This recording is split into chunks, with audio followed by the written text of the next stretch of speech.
मित्रांनो, स्वाभिमान शोध अस्तित्वाचा या मालिकेच्या आजच्या भागामध्ये गीता रूममध्ये गाणी ऐकत असते.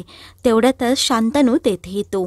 तर गीता लगेच फोन ठेवून देते आणि काय झालं त्याच्या चेहऱ्याकडे पाहून विचारते. तेव्हा शांतनू सांगतो की ती नाही म्हणाली. तर गीता बोलते, तू तिला सांगितलं नाही का की कॉलेजचा कार्यक्रम आहे, तुला यावंच लागेल.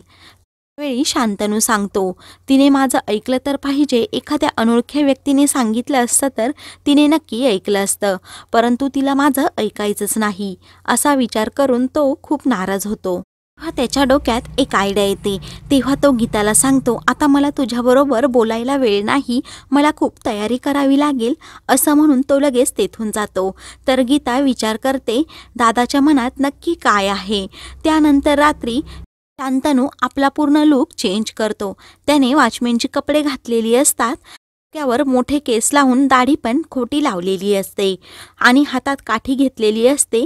त्याने पूर्ण म्हाताऱ्याचा लूक केलेला असतो. तेव्हा तो पल्लवीच्या हॉस्टेलजवळ येतो.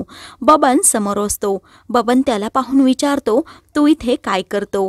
तर शांतनू त्याच्यावर काठी उगारतो आणि वेगळा आवाज काढून मुलींच्या हॉस्टेलमध्ये तू काय करतो असं विचारतो.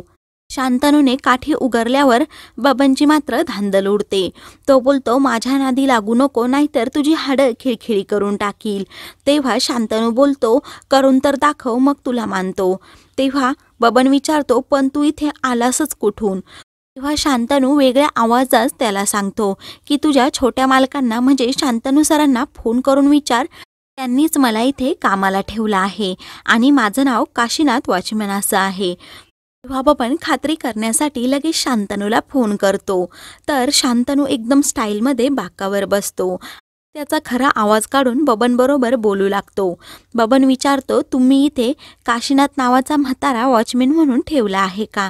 तर इकडे शांतनू हो बोलतो. तेव्हा बबनला खात्री पटते की शांतनूनेच याला कामावर ठेवलं आहे. तेव्हा तो लगेच शांतनूजवळ येतो. तेवढ्यातच पल्लवीही तेथे आलेली असते. तर शांतनूचं लक्ष पल्लवीकडे जातं. त्याला वाटतं की पल्लवीने माझं सर्व बोलणं ऐकलं आहे. पहिल्यांदा तो खूप घाबरतो. तर पल्लवी आश्चर्याने शांतनूकडे पाहत असते. तेव्हा ती विचारते, तुम्ही कोण. तेवढ्यातच बबनही तेथे येतो. तो पल्लवीला सांगतो की हे म्हातारे बाबा आहेत, छोट्या साहेबांनी यांना इथे कामासाठी ठेवलं आहे. तर पल्लवी बोलते, अच्छा, म्हणजे सरांनी इथे यांना कामावर ठेवलं आहे का. तेव्हा बबन हो बोलून हे खूप प्रतिष्ठित वॉचमॅन आहेत, काशीनाथ वॉचमॅन असं नाव सांगतो. ही शांतनूची माफी मागतो. तेव्हा शांतनू बोलतो, अशी माफी मागून चालणार नाही, उठाबशा काढाव्या लागतील. तेव्हा बबन ठीक आहे असं बोलतो आणि उठाबशा काढू लागतो. बबन उठाबशा काढत असताना पल्लवी त्याच्याकडे पाहून खूप हसत असते. तर बबनचे पाय खूप दुखू लागतात. बबन जागेवरच थांबतो. तर पल्लवी शांतनूला बोलते, आजोबा बस झालं आता, बबन दादांना त्यांची चूक समजली आहे. शांतनू बबनला बोलतो, इथून पुढे माझ्या नादाला अजिबात लागायचं नाही, अगोदर येथून पळ काढ. तर बबन तेथून धूम ठोकतो. शांतनू पल्लवीकडे प्रेमाने पाहत असतो. तर पल्लवी खूप हसत असते. तर शांतनू तिला बोलतो, पोरी तुझं हसून झालं असेल तर आता बस. पल्लवी शांतनूजवळ बसते आणि विचारते, आजोबा तुम्ही इथे कुठे राहता. तेव्हा शांतनू वेगळ्याच आवाजात सांगतो, मी साताऱ्याचा आहे, इथे कामासाठी आलो आहे. तेव्हा पल्लवी विचारते, मग तुमची भाषा साताऱ्यासारखी वाटत नाही. तर शांतनू पुन्हा खोकण्याचं नाटक करतो आणि तू कुठली असं विचारतो. तेव्हा पल्लवी सांगते, मी दापोलीची. शांतनू तिला बोलतो, म्हणजे तू कोकणातली आहेस, मी ऐकलं आहे कोकणातली माणसं खूप गोड असतात. तेव्हा पल्लवी खूप हसते आणि शांतनूला विचारते, आजोबा तुम्ही अचानक इथे कसे काय. तेव्हा शांतनू सांगतो, माझा मुलगा गावाला गेला आहे, तिथे होळीचा सण आहे म्हणून त्याला तिकडे पाठवलं, म्हणून त्यानेच मला इथे पाठवलं. मला होळीचा आनंद घेता आला नाही म्हणून मी शेकोटी पेटवली. होळीचा विषय निघाल्यावर पल्लवी खूप शांत होते. तर शांतनू तिला विचारतो, काय झालं. तेव्हा पल्लवी सांगते, अचानक होळीचा विषय निघाला ना, मला माझ्या गावची आठवण आली, कारण तिथे खूप धूमधडाक्यात होळी साजरी केली जाते. तेव्हा शांतनू विचारतो, तुमच्या कॉलेजमध्ये सरांनी होळीचा कार्यक्रम ठेवला आहे, तुम्ही तिकडे का जात नाही. तुमच्या सरांनीच मला हे सांगितलं. तेव्हा पल्लवी मी जाणार नाही असं सांगते. तेव्हा शांतनू पल्लवीला बोलतो, असं बाळा कधीच करू नये. सरांचं तुझ्यावर खूप प्रेम आहे. हे ऐकून पल्लवी आश्चर्याने त्याच्याकडे पाहत असते. तेव्हा तो विषय बदलतो आणि आपल्या गुरुचं शिष्यांवर प्रेम असतं असा विषय बदलून तिला बोलतो. आणि तसंही सणाच्या दिवशी कुणाला दुखवायचं नसतं, त्यामुळे तू जा, सरांना आणि तुलाही खूप बरं वाटेल. तर पल्लवी विचार करत राहते. दुसरीकडे मोठे काका महाजनांना फोन करतात. महाजन मोठे काकांवर खूप चिडलेले असतात. तर मोठे काका त्यांना समजावत असतात. तर महाजन चिडून बोलतात, तुमच्या मुलीच्या बाबतीत असा काही धोका झाला असता तर तुम्हाला कसं वाटलं असतं याचा जरा विचार करा. तेव्हा मोठे काका सांगतात की आपले खूप पूर्वीचे संबंध आहेत. अशा एका घटनेने ते तुटणार नाही, आपण याची काळजी घेतली पाहिजे. तर महाजन सांगतात की तुमच्या पुतण्याने घावच तसा घातला आहे. मोठे काका बोलतात, आम्ही शांतनूला खूप समजवण्याचा प्रयत्न करत आहोत, परंतु मी फोन यासाठी केला आहे, तुम्हाला होळीचं आमंत्रण द्यायचं आहे. कारण ही प्रतिष्ठित घराण्याची होळीचा समारंभ आहे, त्यामुळे तुम्हाला यावं लागेल.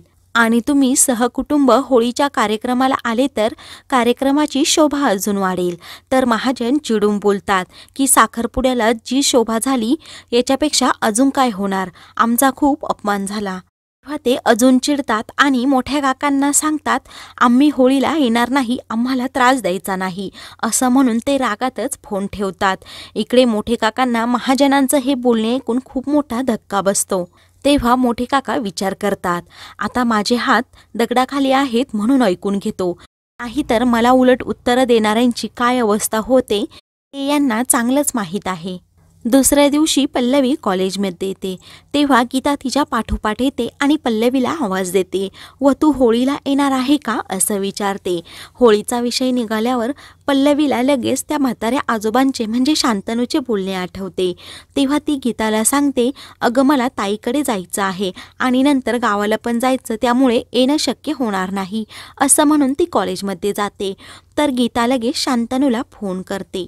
दुसरीकडे प्रभाकर सर आदिती मॅडमला बोलतात की तू मीटिंगवरून जाऊन ये, मी तोपर्यंत इथेच थांबतो. आदिती मॅडम प्रभाकर सरांना बोलतात, तू मला घरात पण मदत करतो, मला कुठेही घेऊन पण जातो, मला तुझी आजकाल खूप मदत होते. तेव्हा आदिती मॅडम खूप खुश असतात. तर प्रभाकर सर विचारतात, आज होळी आहे, तू माझ्यासाठी पुरणपोळ्या बनवशील का, कारण लग्नानंतर आपला पहिला होळीचा सण होता, तू पुरणपोळ्या केल्या होत्या, तेव्हा मला ते खूप आवडलं होतं. तेव्हा आदिती मॅडम सांगतात, परंतु सुपर्णा वहिनीने पुरणपोळ्या गोड झाल्या नाहीत म्हणून त्यांना हात पण लावला नव्हता. तेव्हा आदिती मॅडम खूप नाराज होतात. तर प्रभाकर सर सांगतात, भूतकाळातल्या गोष्टी काढून आपला वर्तमान काळ खराब करायचा नाही. तर आदिती मॅडमचा मूड पुन्हा ठीक होतो. तेव्हा त्या आनंदातच प्रभाकर सर बोलतात, मला तुझ्याकडून अजून एक हवं आहे, त्या धुळवड आहे आणि खूप वर्षानंतर त्या दिवशी आपण एकत्र आहोत, तर आपण उद्या दोघांनी एकत्र हा सण साजरा करायचा का. तेव्हा आदिती मॅडम हो बोलतात. तर प्रभाकर सर अजूनच खुश होतात. दुसरीकडे पल्लवी कॉलेजमध्ये असते. तर शांतनू वॉचमॅन बनून तेथेच उभा असतो. तो चोरून पल्लवीकडे पाहत असतो आणि पल्लवीला फोन करतो. शांतनूचा कॉल आलेला पाहून पल्लवी फोन उचलत नाही. तो खोकण्याचं नाटक करतो. तेव्हा पल्लवी धावत असते येते आणि काय झालं विचारते. तर शांतनू तिला विचारतो, तू इथे काय करतेस. पल्लवी सांगते, मी लायब्ररीमध्ये आले होते. तर शांतनू पुन्हा विचारतो, तुला कुणाचा फोन आला होता. पल्लवी सांगते, एवढा महत्त्वाचा नव्हता. तेव्हा शांतनू बोलतो की महत्त्वाचा असल्याशिवाय तुला कोणी फोन करेल का, तू फोन घेऊन बघ असं म्हणून तो फोन पल्लवीला लावतो आणि दुसरीकडे जातो. तर पल्लवी नाईलाजाने फोन उचलते. पल्लवी दुसरीकडे उभी असते. शांतनू तिला बोलतो, काय झालं, तू फोन कट का केलास. तेव्हा पल्लवी बोलते, काय झालं सर. शांतनू बोलतो की मी तुला होळीच्या कार्यक्रमाची आठवण करून द्यायला फोन केला होता, तू स्टुडंट रिप्रेझेंटेटिव्ह आहे म्हटल्यावर तुला यावंच लागेल. तेव्हा पल्लवी काहीच बोलत नाही. ती मागे म्हाताऱ्या आजोबाकडे पाहते. तर शांतनू लगेच खोकण्याचं नाटक करतो. तर पल्लवी जरा हळू असं बोलते आणि पुन्हा शांतनूचा फोन घेते. दुसरीकडे शांतनू पटकन पल्लवीचा फोन घेतो आणि बोलतो, तुला नक्की यायचं आहे, मी तुझी वाट पाहतो असं म्हणून तो लगेच फोन ठेवतो. त्यानंतर तो पल्लवीजवळ येतो. पल्लवीही त्याच्याकडे पाहते. तेव्हा शांतनू लगेच खोकण्याचं नाटक करतो. पल्लवीला बोलतो, तू जाते की नाही? तेव्हा पल्लवी नाही बोलते. तर शांतनू वैतागून शिरशेकर असं बोलून जातो. पल्लवी त्याच्याकडे पाहत जाते. तेव्हा शांतनू पुन्हा आपला आवाज बदलतो आणि सणाच्या दिवशी कुणाला दुखवू नये असं सांगतो. व तेथून जात असताना अचानक त्याच्या मोबाईलवर एक फोन येतो. पल्लवीला ती फोनची रिंगटोन ऐकून धक्का बसतो. तिला तेव्हा समजतं की ही शांतनू सरांच्या मोबाईलची रिंगटोन आहे. म्हणजे हे शांतनू सरच होते, कारण ते मघाशी मला शिरशेकर असं पटकन बोलून गेले. तर पल्लवीला काही समजण्याच्या आत शांतनू तेथून धूम ठोकतो. तेव्हा पल्लवीला खात्री पडते की हे नक्की शांतनू सर आहेत. तर मित्रांनो, पुढील भागामध्ये पल्लवीऐवजी निहारिकाच होळीच्या कार्यक्रमासाठी उपस्थित राहते. ते पाहून सर्वांना खूप मोठा धक्का बसतो. तर मित्रांनो, अशाच मालिकेंचे पुढील भाग पाहण्यासाठी चॅनलला सबस्क्राईब